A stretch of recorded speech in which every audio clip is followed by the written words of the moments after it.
your name on it.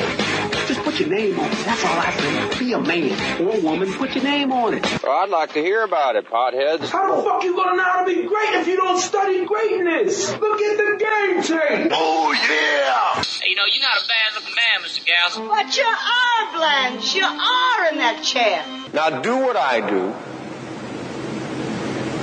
and say what I say and make me proud. Fall in? Yeah!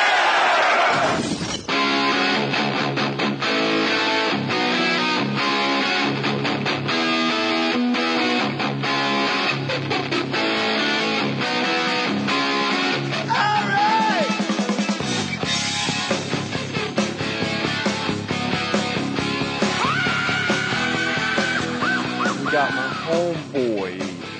What's your middle name? Robert Allen Riggle Jr. That's a long middle name. That's a lot. That's a big handle. So your name is Robert Allen Riggle Jr. Riggle. Yeah. I asked you, don't you know how to follow instructions, Riggle? Lieutenant Colonel in the Marine Corps. Yeah.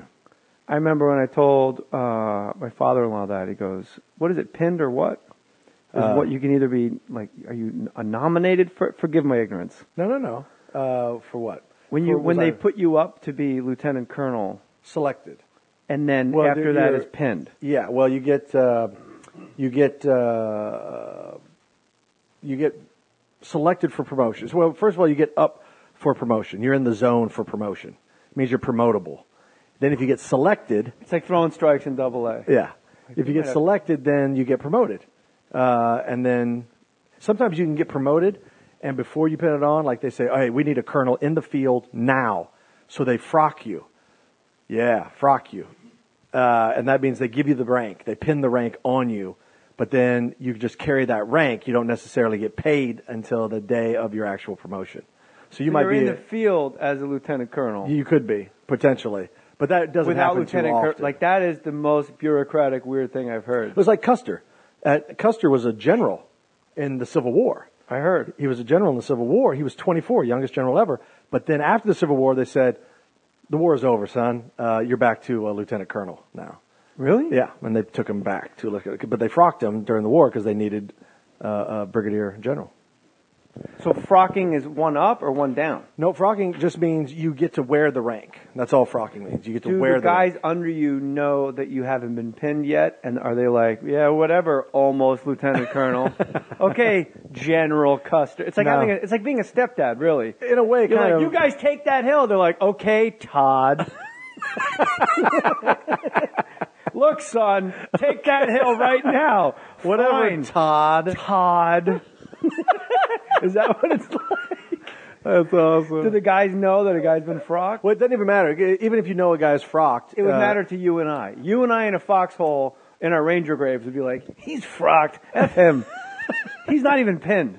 You and I would get but even if you put the rank on and if you're wearing the rank, you have to honor the rank.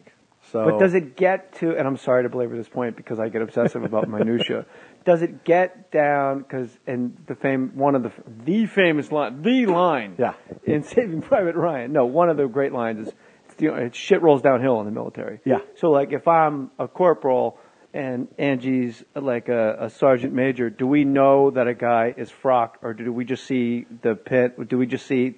You probably wouldn't know. If you were down on the corporate level or a corporal level, you probably wouldn't know. Because you probably wouldn't deal with the boss that much. You would deal with the sergeant major. And the sergeant major wouldn't tell you shit. So that's his job. That's his job. He's the firewall. Yep. Riggle, we got an Amazon link. Hey, by the way, somebody brought this up to me on Twitter. By the way, I'm not frocked. No, he's pinned. What I was going to say was my father-in-law, who was in the Navy, and he's very versed in things military, we'll leave it at that, said, I go, hey, Lieutenant Colonel, and he said, up or pinned? And I said, pinned. Oh, I asked you.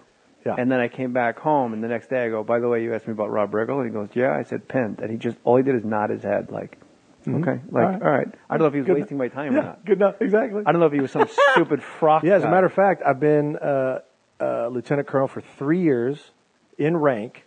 I pinned it on July 1st, 2009. Yeah, on the set of Gary Unmarried. Was it on the set? Your buddies came, and I broke your balls because I go, you said they were also, one was a major, I think, and the other two guys, there was 3 guys, I think, and 2 guys were colonels. Yep. Does that sound right? No, there was 2 sergeants and a major. Oh, that's right. They were all behind you. Yep. And I go, you said they just got back from Iraq, and that guy did 2 tours in Afghanistan. I said, oh, really? Are they colonels too? And you go, no, he's a sergeant and he's a major. I go, how long have you been in the sandbox? And you said, I was there once for 6 months. I go, that must make them feel real nice.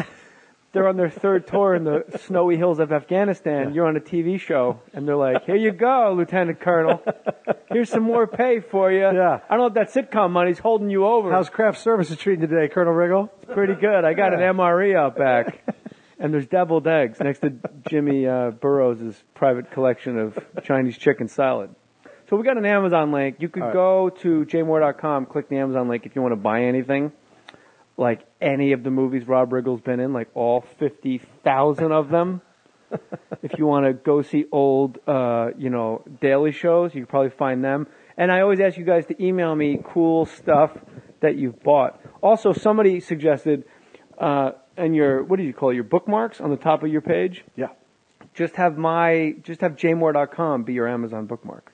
So when you go and want to go to Amazon, you just click on my site. But I thought this was good. Hi, Jay. I caved into this is from Andrea Hernandez. I caved into peer pressure, bought my first breast milk pump from Amazon.com through the jmohr.com link. I get something to help nourish my son, and you get something back. It's a win-win. That's about as cool as it gets. Right now, there's a young boy on a teat. Yeah. Just sucking and filling up that belly with that mommy's milk. And then every now and then he just, and then he's back on. The baby's burp on the breast milk? Oh, heavy, deep burp. Beer style. I thought you said heavy D. Like he used to constantly, he had a breast milk burping problem. Yeah, well he was breastfeeding until 12 maybe. Right before he died. Yeah. When he just don't curse. I had to carry a breast pump around for my wife at the Emmys. For the goods. At the Emmys all night. Just had to carry it around at the party. I'm trying to be cool, drinking, smoking, hanging out, and I got a breast pump with me the whole time. But see, I think that makes you cooler. Yeah? Yeah, like when I stopped. I think it took the edge off. I disagree, and I'm being serious. Like when I stopped drinking, you realize, wow, when I'm at a club or I'm someplace at a bar, and I'm actually just standing there holding a bottle of Evian, I'm cooler. That's who's the interloper? Who's this guy? Who's the guy walking around with a breast pump? That. When you carry your wife's purse at a Laker game, guys will be like, nice purse. And meanwhile, every woman in the place is going, where did he get a Birkin? That's right. That's from Hermes. That's like $1,000 what he's holding. Where did he get that? It takes a real man to carry that purse. That's right. What? I'd like to get to know him better. G's up, ho down. So you were in Iraq? I went to Iraq, but that was part of the USO tour. I served in Liberia, Africa. I served in Kosovo. Can we go step by step here? Sure. Because everyone's going to talk to you about the goods. Everyone's going to talk to you about, it's the fucking Catalina wine mixer. Yeah. Everyone's going to talk to you about doing stand-up. Sure. But I've never heard an interview where somebody said, wait, you were in Liberia? What was it, to give aid? It seems a little nutty. It was a civil war in Liberia. A lot of drug lords, warlords? It was 2 warlords primarily, and one of them was named Roosevelt Johnson. The history of Liberia, I think it was a country created in 1822 as a free state for slaves in America to repopulate Africa. So we had sent, if you look at the cities, Monrovia, James Monroe, Monrovia is their capital city. It's named after him. They speak kind of an English language over there. It's Spanglish kind of thing, but it's a chopped up kind of English. And Roosevelt Johnson. Roosevelt Johnson was one of the warlords. Back at Rutgers with Ray Rice. Was he really? No, it's just such a regular name for a but he was one of the warlords in Africa. He was one of the warlords over there. And was there a warlord that America thought was better than the other warlord? No, they were both real bad guys. So what was our plan? As a Marine colonel, break this down for me. Let's break this down. Our concern was this. We had an embassy over there that needed protection because that's sovereign American soil. And when the Civil War came out of the hills and into Monrovia, and there was a lot of atrocities going on, there was a lot of, Civil War is a terrible thing. We have deals with countries, our allies, third country nationals, as we call them, in a situation like that. Japan, Belgium, you go down the list of countries, and they don't have a Navy and Marine Corps like the United States does. So we have deals with these countries that when we go in to evacuate our embassy and protect our embassy, we'll get them out as well. Okay. So that's what we did. We went in and evacuated. Like Hungary can't send the Hungarian guard into Liberia. Exactly. No, yeah, and a lot of these small countries can't do that. So we went in and evacuated everybody. We evacuated the American embassy. We evacuated the Japanese, the Belgians, everybody on the list. And then we secured the embassy while the fighting was going on in the city. And we protected the embassy, basically. If anybody came and shot at us, we shot back at them, and that was that. And then eventually the fighting left the city and went back into the hills. What other embassies do you remember that you guys had to lock down? We didn't lock them down. We just got their people out. We only locked down the American embassy. All right, but what ones do you remember? Yeah, there were big ones. Because my follow-up to that before you can even jump on it is like, why does Holland have an embassy in Liberia? Or like, why does Belgium have a Liberian embassy? You know what I mean? Most countries... Why do we have one? Well, diplomatic corps are huge. Because you always want to have... If you have relations with a country in Africa, that's great. All right, but if it's one that has civil war, it's like a girlfriend that lights your shit on fire. Like at some point you got to go, you know what? I can't see you anymore. Yeah, and we do that to a lot of countries. You can have all my CDs. Yeah, we do that to a lot of countries. What? Palestine, like we only do to a few. Well, no, think about it. North Somalia. Korea. There's a lot of people we don't have relations with, and a lot of people we can't afford to.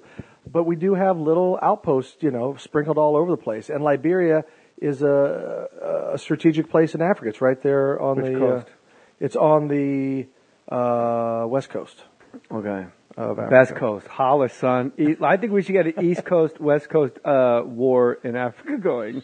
Like Biggie and Tupac. Roosevelt Johnson, and we got to figure out who's on the East Coast with their bitch-ass rhymes. What you got, Chad? Some insurgency in Chad holding it down. What's up, Horn of Africa? Whatever. Yeah. Cape of Good Faith. So that's all. We just went in and secured it. It was during the '96 Olympics. I remember everybody was talking about Atlanta and the bomb that went off in Atlanta. They love the Olympics. And and so I spent my whole time in the embassy weight room, lifting weights and watching the Olympics for the most part. How much fear do you have on a daily or moment-to-moment basis of these people are crazy? They could just drive a pickup truck and just spray this whole building. Or is it so secure? Is it like when you go to the Super Bowl and you have to walk from 18 blocks out, lockdown? Oh, no. Because we were right on what's called UN Drive. It's where all the embassies are. And it's basically this big road, and then you have your embassy, and then there's a cliff, and then the ocean. So that was it. Our backs were to the ocean. And we had a helipad, and you'd fly in. Good planning. On the water. You'd fly in on the water level because our ships are parked about 25 miles off the coast, over the horizon, so you can't see them from the land. We fly in on helicopters, but you fly in, right on the water. I mean, real low. It's kind of cool. It's very cool flying. Like it. And then right when you get to the cliff, you go up. You go, oh, and you pull a G, and you get up, and then you land right on the helipad, and everybody gets off, and then when it leaves, it goes and disappears, and then takes off back towards the ship. Is there a big RPG problem near that cliff? It could be. You just don't want to make yourself non-vulnerable as possible. You said it's sovereign American soil, an embassy. I never heard that before. Yeah. So an embassy, and forgive me for, again, pardon my ignorance, but maybe some of the list. By the way, save your tweets. I don't know if we're with Palestine or not. I just pulled it out of the sky. Like, I don't know if you know this or not, but in 1999... Excuse me, Mr. Mohr. Yeah, it's always... I don't know. I just know it's nutty over there. What are you going to do? Hey, peace in the Middle East. That's what I always say, Rob. You've said it since I've known you. When you had, and I think it was in the outtakes, you had a heart attack in Step Brothers, my all-time favorite movie, my all-time favorite funny movie. Nice. They took my comedy DNA, they took my body, and they put it through a computer, and the movie Step Brothers came out. And the outtakes are as funny. Like, they must have really wrestled in the editing room of like, how do we take, and you told me about it on the set of Gary I'm Married, like, oh, you got to see the outtake where I have a heart attack and I'm calling for my grandma. I go, Nana? So basically, when you were having the heart attack in the outtake, I thought Sovereign American Soil, Catalina wine mix. Is that what the first thought you had? I really just forgot where I was going with it, so I just... No, I honestly, I was, if you talk about that scene, we improvised the hell out of that scene, and I was so mad, and Adam McKay,